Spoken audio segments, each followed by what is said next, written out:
balik lagi nih di podcastnya Remaja KPAR. Gimana nih kabarnya semuanya? Semoga kita semua baik-baik aja ya. Teman-teman, pernah denger gak sih ungkapan yang bilang kalau laki-laki itu harus kuat? Jadi laki-laki gak boleh cengeng lah ya. Laki-laki masa nangis sih? Nah, ungkapan barusan ini meskipun kedengarannya kayak hal yang biasa, tapi sebenarnya ini sesuatu yang salah loh. Kenapa ya? Karena ungkapan-ungkapan ini menciptakan stereotip nih, di mana laki-laki itu dituntut untuk kuat dan dilarang menunjukkan emosinya. Hal ini membuat laki-laki seringkali menolak nih perasaan negatif yang mereka rasakan. Anak laki-laki itu tumbuh di dalam dunia yang dihuni oleh rentang emosi yang lebih sempit, di mana pengalaman amarah mereka itu lebih diperhatikan dan dikembangkan, karena lebih dianggap sesuai dengan identitas mereka nih sebagai laki-laki. Laki-laki juga biasanya diajarin oleh lingkungan sosialnya untuk menyembunyikan kelemahan dan ekspresi dari emosi lemah mereka. Mereka seringkali dituntut untuk menjadi tangguh dan pendiam, dan hal ini bisa berpengaruh loh terhadap kesehatan dan juga kesejahteraan mereka. Sejak kecil, orang tua itu cenderung discourage nih ketika anak laki-lakinya mengekspresikan emosi lemah mereka. Misalnya nih, kalau misalnya anak laki-laki nangis, orang tua itu biasa bilang, "Gak boleh nangis dong, masa anak laki-laki nangis?" Orang tua tuh juga cenderung mengarahkan anak laki-laki ke lingkungan sosial yang bergaul dalam permainan yang kompetitif, misalnya kayak sepak bola. Kan jarang ya orang tua yang justru kasih anak laki-lakinya untuk main boneka atau main masak-masakan gitu. Nah teman-teman, meskipun sejak kecil anak laki-laki ini udah dibiasain nih untuk bertindak sesuai apa yang dianggap maskulin, ternyata tekanan tertinggi dan paling signifikan itu terjadi saat mereka di usia remaja. Sebuah penelitian menunjukkan nih, bahwa seiring anak laki-laki beranjak menjadi remaja, mereka lebih mungkin untuk menerima stereotip maskulin dan menjadi kurang menunjukkan emosinya. Perbedaan perlakuan dari guru, orang tua, teman sebaya dalam merespon perilaku remaja itu punya pengaruh yang besar dalam bagaimana peran gender diproduksi dengan menekankan pada interaksi jenis kelamin. Jadi, biasanya orang-orang di sekitar itu membedakan nih perilaku mereka terhadap remaja laki-laki dan terhadap remaja perempuan. Terus, remaja laki-laki juga cenderung terlibat dalam konstruksi gender untuk membentuk dan menampilkan maskulinitas di sekolahnya. Bagi mereka, menjadi tangguh, keren, dan macho, itu adalah perilaku yang sangat penting untuk bisa menghindari penghinaan. Nah, dengan melakukan perannya sebagai laki-laki pada konteks sosial ini, yaitu dengan menunjukkan persona maskulin, remaja laki-laki itu memposisikan dirinya pada hierarki yang berhubungan dengan orang-orang di sekitarnya, dan mendapatkan hormat untuk perilaku maskulin mereka.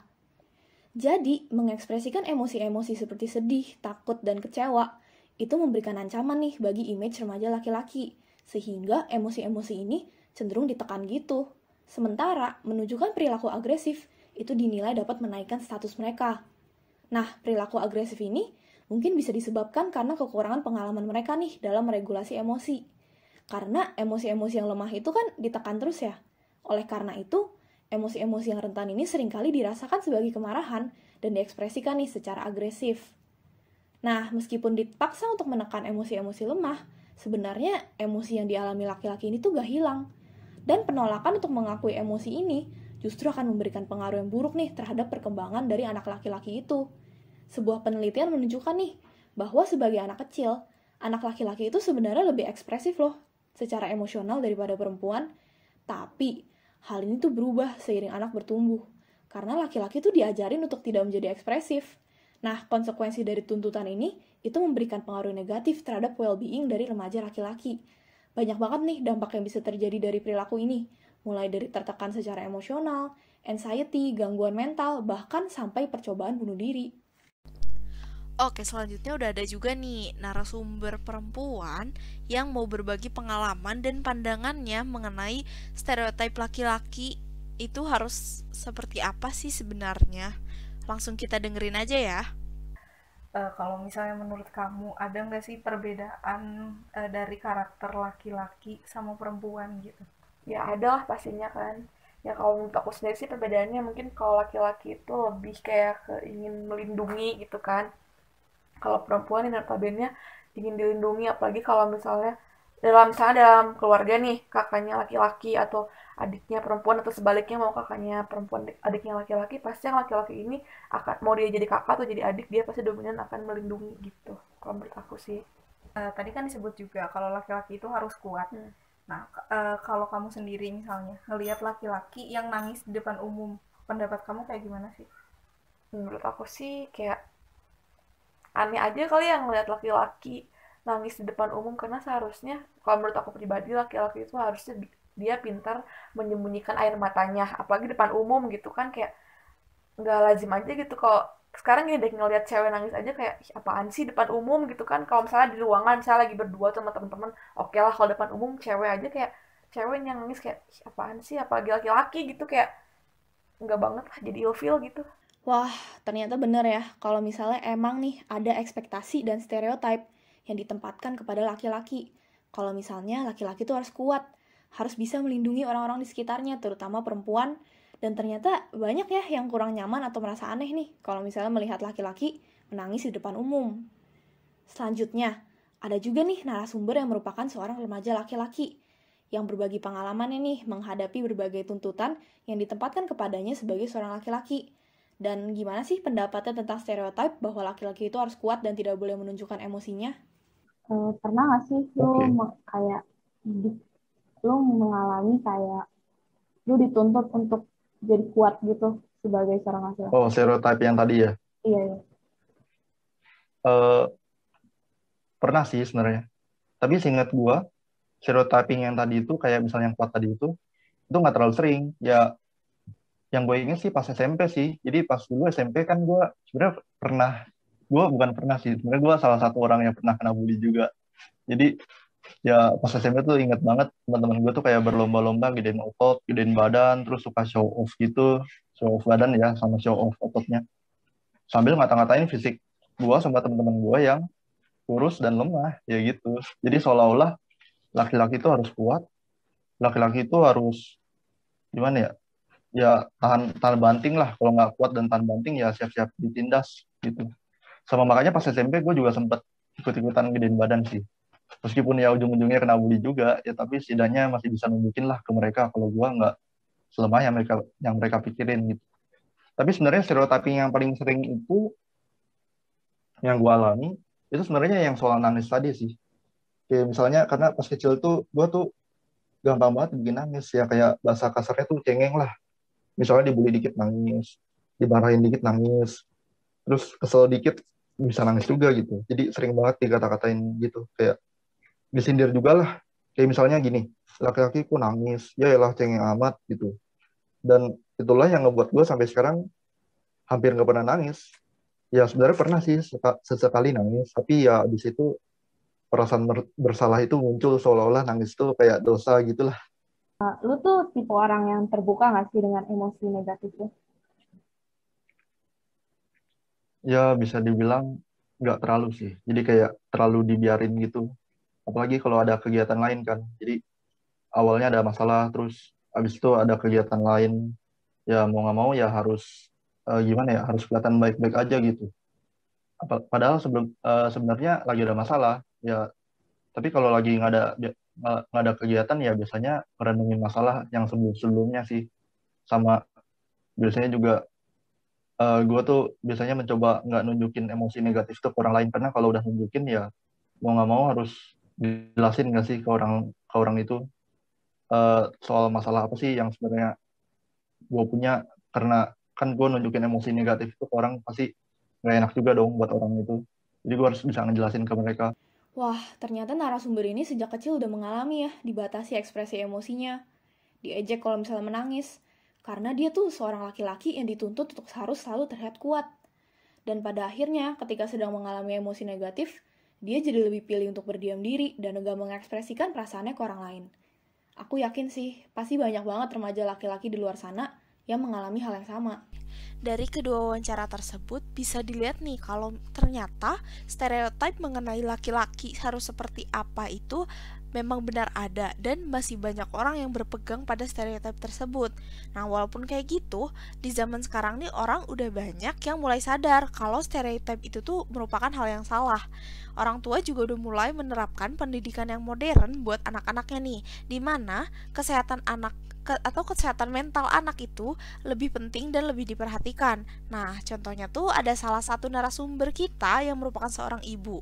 Beliau berbagi pendapatnya terkait stereotip bahwa laki-laki itu tidak boleh menunjukkan perasaannya di depan umum.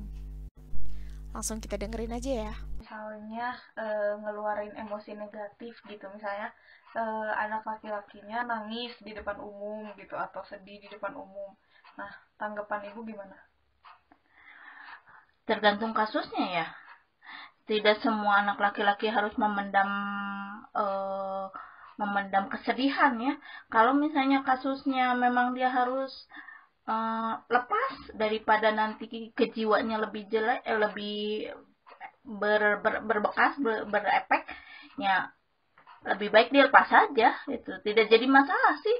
Tidak dengan dia menangis di depan umum lalu disebut dia banci, cengeng, tidak. Jadi tergantung kasusnya dulu seperti apa. Nah, walaupun mentalnya harus kuat, tapi kan namanya manusia, saat sedih, saat itu mah harus ada, cuman posisinya, cuman dalam kasusnya kasus apa dulu. Kayak dari wawancara tadi, bisa kita lihat nih kalau ternyata masih ada loh orang-orang yang berpikir kalau laki-laki itu harus kuat dan harus bisa ngelindungin perempuan. Tapi seiring perkembangan zaman, ibu-ibu juga udah mulai sadar dan udah mulai paham nih kalau misalnya kesehatan mental anaknya itu jauh lebih penting daripada pandangan masyarakat gitu. Nah, anak laki-laki ini emang harus dididik menjadi kuat, tapi bukan berarti mereka tuh gak boleh berekspresi sama sekali. Kayak yang udah dibilang sama salah satu narasumber kita, kalau kuatnya anak laki-laki itu adalah untuk bertanggung jawab pada pilihannya nanti atau pada apa yang ia lakukan dan ia ambil nantinya. Kayak misalnya keluarganya, pasangannya, atau hal-hal kecil, keputusan-keputusan yang dia ambil di hidupnya gitu. Karena pasti nggak enak banget kan kalau misalnya kita nggak bisa ekspresiin emosi yang kita rasain, apalagi emosi-emosi negatif yang kita sendiri pun nggak enak buat ngerasainnya gitu. Karena kita tuh takut ngecewain misalnya, atau takut reaksi dari orang-orang sekitar itu nggak suportif tentang perasaan kita. Akhirnya perasaan-perasaan itu tuh malah jadi dipendem atau bahkan dilampiasin ke hal-hal yang bisa jadi lebih buruk gitu. Nah, teman-teman, kalau misalnya nih kalian ngerasain emosi negatif yang aduh rasanya tuh gak enak banget gitu, tapi ragu gimana ya ngekspresiinnya, atau boleh gak ya buat aku ekspresiin gitu, KPAR punya beberapa saran nih buat mengatasi hal tersebut. Yang pertama nih, pahamin dulu emosi apa sih yang sebenarnya kita rasain. Sebenarnya kita tuh lagi ngerasain emosi apa, dan kira-kira penyebabnya tuh apa gitu. Jujur dulu sama diri sendiri, jangan sampai diabaikan apa yang kita lagi rasain. Kemudian, langkah kedua, terima perasaan apa yang kita rasakan. Terima dulu, akuin kalau sebenarnya misalnya kita tuh lagi sedih atau kita lagi kecewa gitu. Izinin diri kita buat ngerasain perasaan itu. Jangan sampai nganggep sepele perasaan apapun yang kita rasakan. Karena pada dasarnya semua orang itu pasti punya perasaan, dan semua orang itu bisa loh ngerasa sedih. Oke, selanjutnya langkah ketiga itu adalah mengekspresikan perasaan itu. Kalau misalnya nih, emosi yang lagi kita rasain itu terlalu berlebihan, atau kita nggak kuat nih buat ngerasain ini sendiri, nggak salah kok buat cerita sama orang lain misalnya. Cari orang yang menurut kita tuh bisa dipercaya atau kita nyaman buat cerita. Atau bahkan boleh kok ke pihak-pihak profesional kayak misalnya psikologi gitu, nggak apa-apa banget. Nah, kalau misalnya nih selain curhat, teman-teman masih ngerasa kurang, kita juga bisa nih ekspresiin diri kita atau perasaan kita lewat hal-hal lain, kayak misalnya tulisan, kayak puisi atau cerita, terus lukisan, misalnya musik, olahraga, nonton film misalnya, atau bahkan nangis yang keras pun itu nggak apa-apa banget. Yang penting setelah melakukan itu, kalian tuh bisa ngerasa lebih nyaman, ngerasa lebih baik gitu.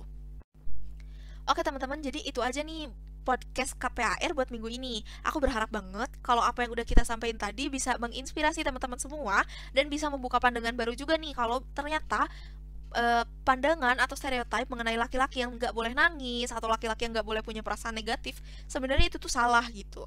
Nah, pesan terakhir nih dari aku, jangan lupa untuk selalu peduli sama diri kita sendiri. Jangan lupa untuk mengasihi diri kita sendiri juga.